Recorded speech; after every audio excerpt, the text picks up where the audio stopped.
Shoutout po mga kalingap. Andito po muli tayo sa aking YouTube channel, sa Roselski TV po.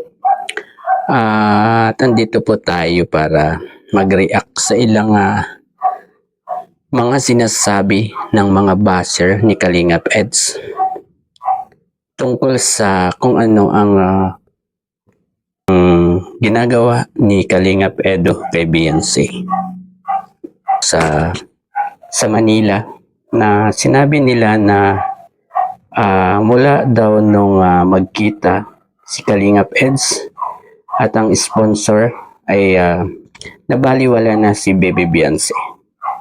Pero yan po ay isang maling haka-haka o sinasabi.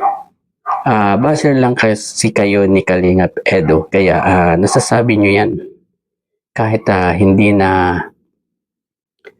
tama. Sinasabi nyong pinapabayaanan ni Kalingap Edo si Beyonce. Mamaya may ipapakita ako sa inyo na clip nung panahon na nasa Manila sila. At siguro naman hindi magiging ganun kasaya si Baby Beyonce kung sakaling pinabayaanan siya ni Kalingap Edo at ni Dr. Love, di po ba?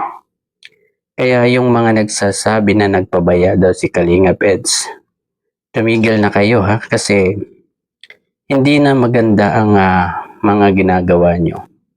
Kailan ba kayo titigil ng kaka-issue sa EDSI?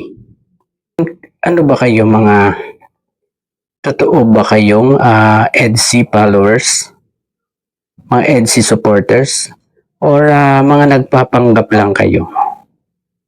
Sana naman po tigilan nyo na si Kalingap Eds. Tulad nung nakaraan lang sa birthday ni Rabay, di po ba? Hindi lang nasundo si Beyonce, hindi daw sinundo si Beyonce, kaya wala sa event. Pero ang totoo po niyan, malakas daw po ang ulan at hindi kaya ng sasakyan ni Kalingap Eds ang tubig. Tapos ang isa pang dahilan, sabi ni Kuya Val, ay may sakit ang mga kapatid ni Baby Beyonce, kaya hindi na nakadalo si Beyonce. Siya yung nag-aalaga. Ayun.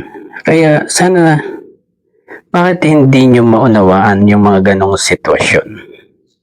Eto po, kayong mga bashers, hamon ko sa inyo ha. Minsan tumira kayo ng diet, yung maulang panahon, like ngayon, mga January, December, mga ganyan. Tumira kayo doon nang malaman nyo kung ano ang sitwasyon doon sa diet. Ayun, halika po, panoorin po natin ang isang clip na kinuha ko sa live ni Kalingap Eds. Kaya nga gumagawa ng ikakastress nila. Sa bagay, ikakapagod nyo rin yan, ikakapanghina nyo rin, kakagawa ng bagay na ano. Sa inyo na yan. Huwag mo ba ipalagtim? Beyonce, huwag ka ipalagtim. Gusto mo ba kayo? Tama eh. Lagi mo sinasabi sa akin ay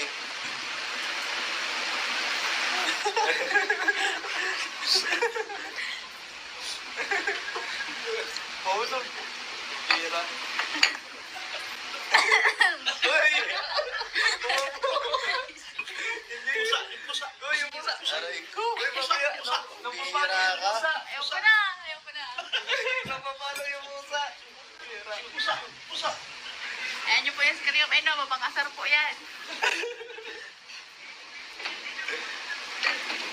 Sanay na po kayo sa ugali dyan.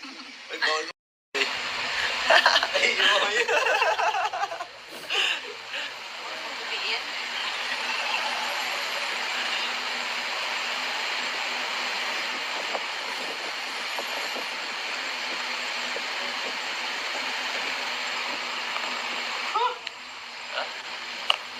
ako. Next travel niyo daw sa California. Dito. Ha? Ano yan? Hindi ko mabasa. Nag-live. Shout out guys. Sabi ni Kuya Lito. Sabi, sponsor daw tayo ng ano, sa Disney sa ano, California. Sabi ni Kuya Lito. Ay, sama ko dyan. Sama ka ulit yan. Sama daw. Sama ko, kuya. Sige ba? Ayaw ulit ah. Kako, di ko nasasama si Beyonce. Di ko nasasama si Beyonce guys. Ayos ka.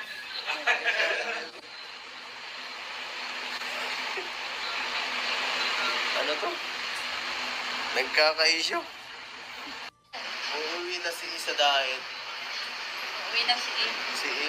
Uuwi na si E. Uwi na si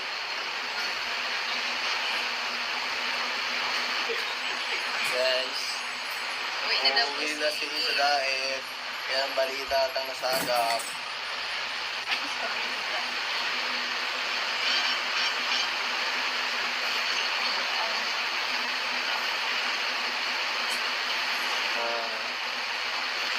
Sinog ba?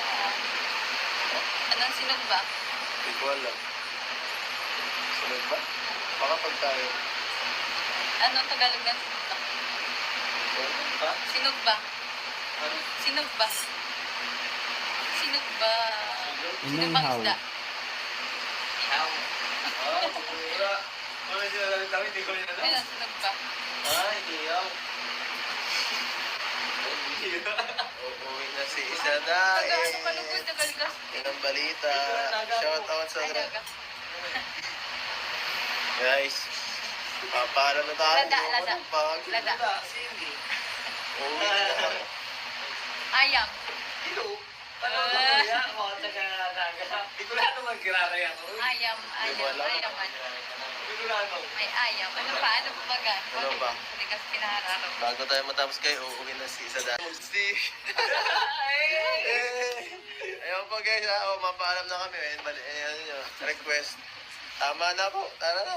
Gutom na ako. Gutom na daw siya. Sige po. Bye-bye. Bawal ang bashing guys ha. Ayun po, pagkatapos nyo pong mapanood, sabihin nyo nga po kung pinabayanan ni Kalingap Edu si Beyonce. Diba? Ang saya-saya nila. At ayun po, hanggang dito na lang po ang aking konting reaction. Bago po tayo magtapos, pakisuportahan po ang ama ng Kalingap, Kuya Val Santos Matubang, Ate Eta Vlogs at Kalingap Rob. At mga K-Boys, especially Kalingap Edu, Dr. Lab, Kalingap Jomar, Kalingap Tata at Kalingap Dan. Ayan po. Hanggang sa muli pong pagre-reaction. Bye-bye po.